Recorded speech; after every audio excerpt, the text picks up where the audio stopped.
آج ہم نیکیوں کو برباد کرنے والے اعمال میں سے دوسری چیز کیا ہے اس کو جاننے کی کوشش کریں گے۔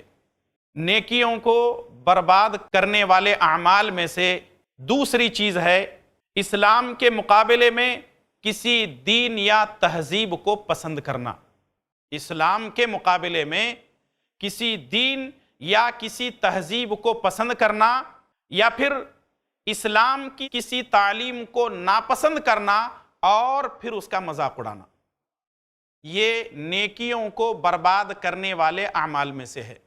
تو اس کا مطلب یہ ہے کہ اسلام ہمارا پسندیدہ دین ہونا چاہیے، اسلام کی تعلیمات ہمارے لیے پسند ہونا چاہیے، اسلام کی جتنی ساری چیزیں ہیں ان تمام چیزوں کو پسند کرنا، اس کی خوبیوں کو ماننا، اس پر عمل کرنا ہر مسلمان کے لیے ضروری ہے۔ اگر ہم ناپسند کرتے ہیں اسلام کو، اسلام کی تعلیمات کو، اس کی خوبیوں کو، اس کا مطلب یہ ہے کہ ہماری نیکیاں ضائع ہونے والی ہیں یا ہو رہی ہیں۔ سب سے پہلے ہم یہ جانتے ہیں کہ قرآن کریم میں اللہ تبارک و تعالیٰ نے مذہب اسلام کے بارے میں، دین اسلام کے بارے میں کیا بیان فرمایا ہے؟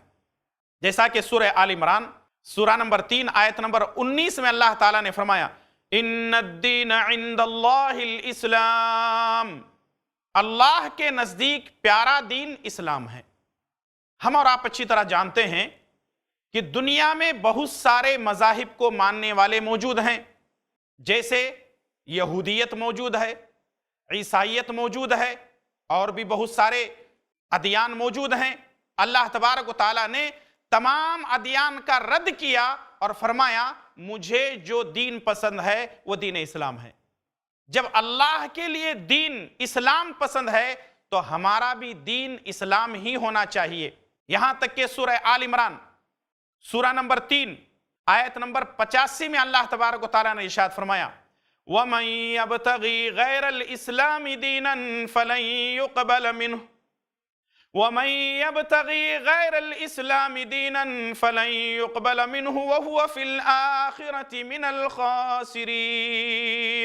یعنی اگر کوئی شخص دین اسلام کو چھوڑ کر کسی اور دین پر اپنی زندگی گزارتا ہے، اللہ نے فرمایا فَلَن يُقْبَلَ مِنْهُ، اس کے اس دین کو اللہ تبارک و تعالی ہرگز قبول نہیں فرمائے گا۔ یعنی دین اسلام سے ہٹ کر کوئی اور دین ہماری پسند نہیں ہونی چاہیے۔ ہم ایک مسلمان ہیں، لا الہ الا اللہ محمد الرسول اللہ کا ہم نے اقرار کیا ہے۔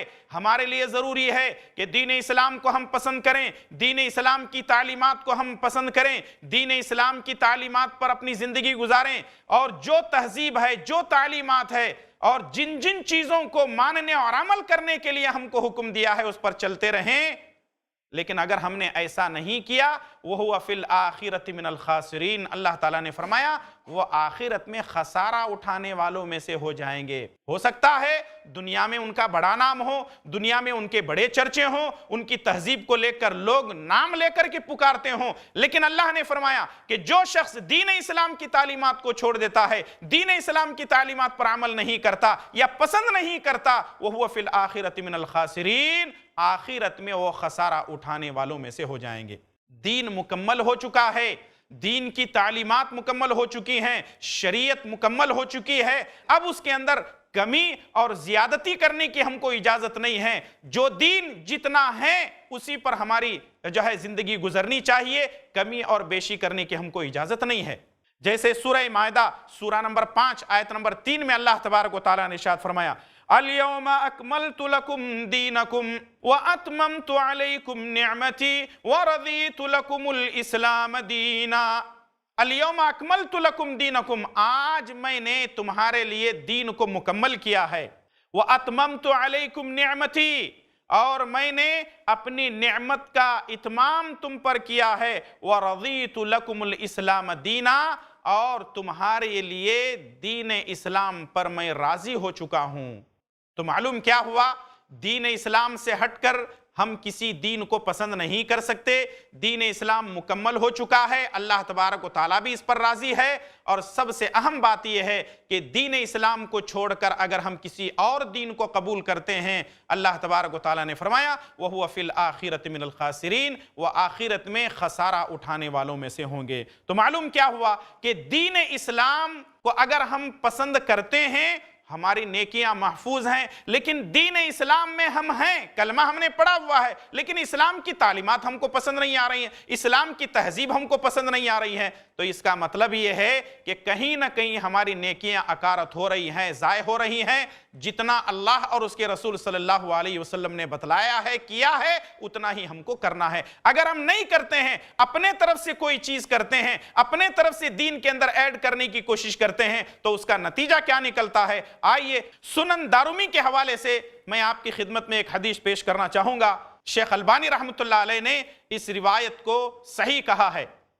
جابر بن عبداللہ رضی اللہ تعالیٰ عنہ فرماتے ہیں کہ ایک مرتبہ رسول اللہ صلی اللہ علیہ وسلم کے سامنے عمر بن خطاب رضی اللہ تعالیٰ عنہ تورات کا نسخہ لے کر تلاوت کر رہے تھے. رسول اللہ صلی اللہ علیہ وسلم کے سامنے تورات کا نسخہ لے کر کے تلاوت کر رہے تھے. یہ تورات وہی آسمانی کتاب ہے جس کو اللہ تبارک و تعالیٰ نے حضرت موسیٰ علیہ السلام پر نازل کیا تھا. آسمانی کتاب ہے, رسول اللہ صلی اللہ علیہ وسلم کے سامنے بیٹھے ہوئے ہیں, تورات کی تلاوت کر رہے ہیں. لیکن تھوڑی دیر کے بعد ابو بکر صدیق رضی اللہ تعالیٰ عنہ کیا دیکھتے ہیں؟ رسول اللہ صلی اللہ علیہ وسلم کا چہرہ بدل رہا ہے. ابو بکر صدیق رضی اللہ تعالیٰ عنہ یہ جان لیتے ہیں اور بھانپ لیتے ہیں کہ عمر بن خطاب کا آپ کے سامنے تورات کی تلاوت کرنا ناپسند ہو رہا ہے, جس کی وجہ سے آپ کا چہرے کا رنگ بدل رہا ہے. عمر بن خطاب رضی اللہ تعالیٰ عنہ سے ابو بکر صدیق رضی اللہ تعالیٰ عنہ کہنے لگتے ہیں, اے عمر, کیا تم رسول اللہ صلی اللہ علیہ وسلم کے چہرے کی طرف نہیں دیکھتے؟ دیکھو رسول اللہ صلی اللہ علیہ وسلم کے چہرے کا رنگ بدل رہا ہے. عمر بن خطاب رضی اللہ تعالیٰ عنہ فوراً یہ کہنے لگتے ہیں, اعوذ باللہ من غضب اللہ ومن غضب رسولہ, میں اللہ اور اس کے رسول کے غضب سے پناہ چاہتا ہوں, میں اللہ اور اس کے رسول صلی اللہ علیہ وسلم کے غصے سے, غضب سے میں پناہ چاہتا ہوں. اور پھر اس کے بعد عمر بن خطاب رضی اللہ تعالیٰ عنہ کہنے لگتے ہیں, رضیت باللہ ربا وبالاسلام دینا وبمحمد صلی اللہ علیہ وسلم نبیا, اللہ تبارک و تعالیٰ کے رب ہونے پر میں راضی ہوں. وبالاسلام دینا, میرا دین تو اسلام ہے. وبمحمد صلی اللہ علیہ وسلم نبیا, محمد صلی اللہ علیہ وسلم تو میرے نبی ہیں. یعنی رسول اللہ صلی اللہ علیہ وسلم کے غصے کو دیکھ کر, رسول اللہ صلی اللہ علیہ وسلم کے چہرے کو دیکھ کر فوراً عمر بن خطاب رضی اللہ تعالیٰ عنہ کے زبان مبارک سے یہ الفاظ نکلتے ہیں. تو اللہ کے نبی جناب محمد رسول اللہ صلی اللہ علیہ وسلم فرماتے ہیں, والذی نفس محمد بیدہ لو بدا لکم موسیٰ فاتبعتموہ وترکتمونی لضللتم عن سواء السبیل ولو کان حیا وَأَدْرَكَ نُبُوَّتِي لَاتَّبَعَنِي. رسول اللہ صلی اللہ علیہ وسلم نے فرمایا, وَالَّذِي نَفْسُ مُحَمَّدٍ بِيَدِهِ, اس رب کی قسم ہے جس کے قبض قدرت میں میری جان ہے, اس اللہ کی قسم ہے جس کے قبض قدرت میں میری جان ہے. لَوْ بَدَا لَكُمْ مُوسَىٰ, اگر موسیٰ آ جائیں, فَاتَّبَعْتُمُوهُ, اور تم میری اتباع کرنا چھوڑ کر موسیٰ کی اتباع اور پیروی کرنے لگ جاؤ, وَتَرَكْتُمُونِي, اور میری اتباع کرنا چھوڑ دو, لَظَلَلْتُمْ عَنْ سَوَاءِ السَّبِيلِ, تم سیدھے راستے سے بھٹک جاؤ گے. نبی کریم صلی اللہ علیہ وسلم نے اللہ تبارک و تعالیٰ کی قسم کھا کر کے کہا کہ آج موسیٰ علیہ السلام آ جائیں اور تم مجھے چھوڑ کر موسیٰ علیہ السلام کی تعلیمات پر عمل کرنا شروع کرو گے اور موسیٰ علیہ السلام کی پیروی کرو گے تو تم گمراہ ہو جاؤ گے, تم گمراہ ہو جاؤ گے. وَلَوْ كَانَ حَيًّا, اگر موسیٰ علیہ السلام زندہ ہوتے, وَأَدْرَكَ نُبُوَّتِي, اور میری نبوت کو پالے تھے, وَلَاتَّبَعَنِي, تو وہ میری اتباع کرتے, میری پیروی کرتے. اس سے یہ بات معلوم ہوئی کہ رسول اللہ صلی اللہ علیہ وسلم کو یہ بات پسند نہیں تھی کہ میرے سامنے جو مجھ پر کتاب قرآن اتاری گئی ہے اس کو تم چھوڑ کر موسیٰ علیہ السلام کی کتاب میرے سامنے پڑھو. جب موسیٰ علیہ السلام پر نازل کردہ کتاب پڑھنا، تلاوت کرنا نبی کریم صلی اللہ علیہ وسلم کو ناپسند تھا، سوچیے اور غور کیجئے آج ہم کیا کر رہے ہیں، کن کن کی کتابوں کو پڑھ رہے ہیں، کن کن کی تعلیمات کو ہم اپنی زندگی کا جو ہے شیوا ہم نے بنایا ہوا ہے۔ ضرورت اس بات کی ہے کہ ہم پیارے نبی جناب محمد الرسول اللہ صلی اللہ علیہ وسلم کی تعلیمات پر اپنی زندگی گزاریں۔ اللہ تبارک و تعالیٰ نے قرآن کریم کے اندر جن چیزوں کو نازل کیا ہے اور پیارے نبی جناب محمد الرسول اللہ صلی اللہ علیہ وسلم نے جو چیزیں بتلائی ہیں، اگر ہم اس پر عمل کریں گے تو انشاءاللہ تعالیٰ ہماری نیکیاں محفوظ رہ جائیں گی اور اس طرح ہم ہر قسم کی برائیوں سے بچ سکتے ہیں۔ تو معلوم کیا ہوا، اسلام کے مقابلے میں کسی دین یا تہذیب کو پسند کرنا گویا کہ اپنے اعمال کو ضائع کر لینا ہے، اور اس کے ساتھ ساتھ اسلام کی کسی تعلیم کو ناپسند کرنا اور مذاق اڑانا یہ بھی نیکیوں کو برباد کر لینے کے برابر ہے۔ دیکھیے کچھ چیزیں ایسی ہوتی ہیں، ہم اپنے معاشرے میں رہتے ہوئے کبھی کبھی ہم کو دقت ہوتی ہے، کبھی پریشانی ہوتی ہے، کوئی چیز ہم قبول کرتے ہیں کبھی قبول نہیں کرتے، کبھی کوئی چیز ہم پسند کرتے ہیں کسی چیز کو پسند نہیں کرتے۔ لیکن ایک بات یاد رکھ لیجئے، ہمیں کوئی چیز پسند آئے نہ آئے، ہم کو کسی بھی حالت میں ماننا ہے، قبول کرنا ہے، شریعت کی تعلیمات پر اپنی زندگی ہم کو گزارنا ہے۔ لیکن اگر ہم کسی چیز کو پسند بھی نہیں کرتے ہیں یا اسلام کی کوئی خوبی ہمیں پسند نہیں آتی ہے، بلکہ ہم بیٹھتے ہیں اس کا مذاق اڑاتے ہیں، اس کے ساتھ استہزاء کرتے ہیں، تو آئیے ان کے بارے میں کیا وعید ہے قرآن کریم کے آیات میں آپ کے سامنے پیش کرتا چلوں۔ سورہ محمد سورہ نمبر 47 آیت نمبر 9 میں اللہ تبارک و تعالیٰ نے ارشاد فرمایا، ذَلِكَ بِأَنَّهُمْ كَرِهُوا مَا أَنزَلَ اللَّهُ فَأَحْبَطَ أَعْمَالَهُمْ۔ اللہ تبارک و تعالیٰ نے یہ کفار کے حق میں نازل کیا، کافروں اور مشرکوں اور نافرمانوں کے حق میں یہ آیت نازل کیا۔ ذَلِكَ بِأَنَّهُمْ كَرِهُوا، انہوں نے کیا کیا، اللہ تبارک و تعالیٰ نے جن تعلیمات کو نازل کیا تھا وہ اس کو ناپسند کرنے لگے، ناگوار سمجھنے لگے۔ فَأَحْبَطَ اللَّهُ أَعْمَالَهُمْ، اللہ تبارک و تعالیٰ نے ان کے سارے اعمال کو ضائع کر دیا۔ ناپسند ہونا یہ ایک الگ چیز ہے، لیکن ناپسند ہونے کے ساتھ ساتھ ہم اس کا مذاق اڑا رہے ہیں، تعلیمات پر عمل کرنے کے لیے تیار نہیں ہے۔ یاد رکھیے یہ نیکیوں کی بربادیاں ہو سکتی ہیں۔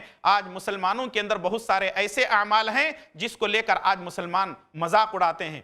کبھی کوئی شخص خواتین کے پردے کو لے کر مذاق اڑاتے ہیں، کبھی کسی کے چہرے کو، کسی کی داڑھی کو دیکھ کر مذاق اڑاتے ہیں کہ اتنی لمبی داڑھی رکھنے کی کیا ضرورت ہے، اتنا زیادہ شو کرنے کی کیا ضرورت ہے۔ اللہ تبارک و تعالیٰ نے داڑھی رکھنے کا حکم دیا، پیارے نبی جناب محمد الرسول اللہ صلی اللہ علیہ وسلم نے خود داڑھی رکھی اور اپنی امت کو داڑھی رکھنے کی تاکید فرمائی، لیکن آج بہت سارے لوگ ہیں کہ اس کا مذاق اڑاتے ہیں، داڑھی کو لے کر مذاق اڑاتے ہیں، پردے کو لے کر مذاق اڑاتے ہیں، اور بہت ساری چیزیں ہیں جن کو لے کر وہ لوگ مذاق اڑاتے ہیں، جبکہ اللہ تبارک و تعالیٰ نے ایسا استہزاء کرنے سے اور مذاق اڑانے سے ہم کو منع کیا ہے۔ ذرا یہ ہم قرآن کریم کی آیات پر غور کرتے ہیں، اسلام کی کسی تعلیم کا مذاق اڑانا یہ کفر کے برابر ہے۔ قرآن کریم کے اندر اللہ تبارک و تعالیٰ نے ارشاد فرمایا، سورہ توبہ سورہ نمبر 9 آیت نمبر 65 اور 66 کے اندر ارشاد فرمایا، وَلَئِن سَأَلْتَهُمْ لَيَقُولُنَّ إِنَّمَا كُنَّا نَخُوضُ وَنَلْعَبُ وَلَئِن سَأَلْتَهُمْ لَيَقُولُنَّ إِنَّمَا كُنَّا نَخُوضُ وَنَلْعَبُ قُلْ أَبِاللَّهِ وَآيَاتِهِ وَرَسُولِهِ كُنْتُمْ تَسْتَهْزِئُونَ لَا تَعْتَذِرُوا قَدْ كَفَرْتُمْ بَعْدَ إِيمَانِكُمْ۔ اللہ تبارک و تعالیٰ نے فرمایا، وَلَئِن سَأَلْتَهُمْ، جو لوگ اللہ تعالیٰ کی تعلیمات کا یا رسول اللہ صلی اللہ علیہ وسلم کا مذاق اڑاتے تھے، عام طور پہ یہ جو علامہ ابن کثیر رحمۃ اللہ علیہ نے یہ لکھا ہے تفسیر ابن کثیر کے اندر، منافقوں کی عادت یہ تھی کہ وہ اسلام کی کسی تعلیمات کا، رسول اللہ صلی اللہ علیہ وسلم کی کسی بات کا اور قرآن کی کسی آیت کا یا پیارے نبی صلی اللہ علیہ وسلم کی کسی حدیث کو لے کر وہ مذاق اڑاتے تھے، آپس میں ایک دوسرے پر مذاق کرتے تھے، اور جب مسلمان ان کو ملتے خاص کر کے مسلمانوں کو لے کر مذاق اڑاتے، اللہ رسول کی تعلیمات کو لے کر مذاق اڑاتے تھے۔ انہی باتوں کو اللہ تبارک و تعالیٰ نے یہاں پیش کیا ہے، وَلَئِن سَأَلْتَهُمْ، اگر ان سے سوال کیا جاتا کہ بھئی تم مذاق کیوں کر رہے ہو، لَيَقُولُنَّ إِنَّمَا كُنَّا نَخُوضُ وَنَلْعَبُ، بس ہم یوں ہی ایسے ہی ٹھٹا مذاق کر رہے تھے، بس یوں ہی ہم مذاق کر رہے تھے۔ اللہ تعالیٰ فرماتا ہے قل، اے نبی صلی اللہ علیہ وسلم آپ ان سے کہہ دیجئے، أَبِاللَّهِ وَآيَاتِهِ وَرَسُولِهِ كُنْتُمْ تَسْتَهْزِئُونَ، کیا تم کو مذاق کرنے کے لیے اللہ تبارک و تعالیٰ اور اس کے رسول صلی اللہ علیہ وسلم کی آیات ہی ملی تھی؟ کیا تم کو مذاق کرنے کے لیے اللہ اور اس کے رسول صلی اللہ علیہ وسلم کی تعلیمات ملی تھی؟ معلوم کیا ہوا کہ کسی بھی حالت میں ہم اسلام کی کسی بھی تعلیمات کا مذاق نہیں اڑا سکتے۔ اسی لیے اللہ تبارک و تعالیٰ نے قرآن کریم کے اندر بڑی سختی کے ساتھ یہ بات کہی ہے۔ ذرا غور کیجئے، منافقین رسول اللہ صلی اللہ علیہ وسلم کا مذاق اڑاتے، مسلمانوں کا مذاق اڑاتے، قرآن کریم کی تعلیمات کا مذاق اڑاتے، لیکن اللہ تبارک و تعالیٰ نے ان منافقوں کو آگاہ کر دیا کہ دیکھو ایسا نہ کرو، کیا تم کو اللہ رسولی ملے ہیں؟ یہاں تھوڑی دیر کے لیے ہم رکتے ہیں اور بات کرتے ہیں۔ آج مسلم معاشرے کے اندر بہت ساری ایسی چیزیں ہیں جو مسلمانوں نے چھوڑا ہوا ہے۔ جب وہ چیز ہم عمل کرتے ہیں اور اس پر اپنی زندگی گزارنے کی کوشش کرتے ہیں تو مذاق اڑانے والے آپ کو بہت زیادہ ملیں گے۔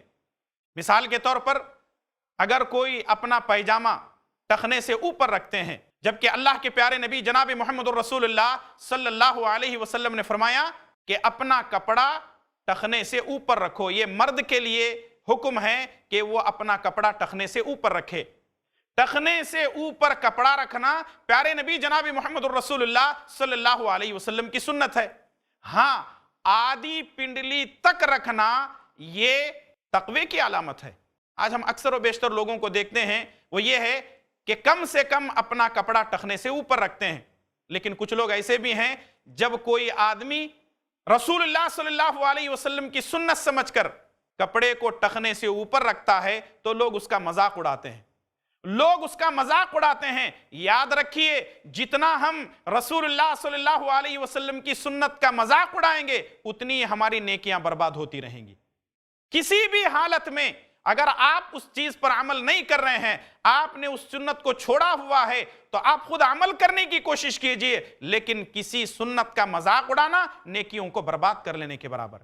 وہی منافقین تھے، رسول اللہ صلی اللہ علیہ وسلم پر قرآن کریم کی آیات نازل ہوتی، احکامات نازل ہوتے، شریعت کا کوئی حکم نبی صلی اللہ علیہ وسلم پیش کرتے تو منافقین آپس میں ہنسی مذاق کرتے اور ایک دوسرے سے کہنے لگتے کہ دیکھو یہ کیسی تعلیمات ہیں، یہ کیسا قرآن ہے، یہ کیسا، حالانکہ انہوں نے صرف زبانی طور پر کلمہ پڑھا ہوا تھا۔ منافق کس کو کہتے ہیں؟